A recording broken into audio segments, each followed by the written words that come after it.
चला तर आपण घेऊन आलो या लहान मुलांसाठी इंग्लिश कशी शिकायची।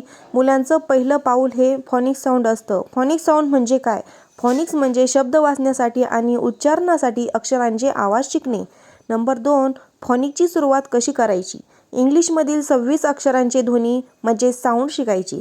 जसं की अचा फॉनिक साऊंड येतो ॲ, अ से ॲपल, बीचा येतो ब से बॉल, सीचा येतो क से कॅट, डीचा येतो ड से डॉग, ईचा येतो ए से एलिफंट, एफचा येतो फ से फिश।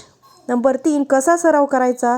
दररोज मुलांना 5 ते 10 मिनिटे त्यांना जवळ घेऊन शिकवा। अक्षरांचा आवाज ते मोठ्यानं तसं सांगा। चित्र बघून त्यांची नाव ओळखायला शिका। खेळांच्या आणि गाण्यांच्या मदतीने शिका। फॉनिक शिकलात की वाचन आणि उच्चार सोपे होतात।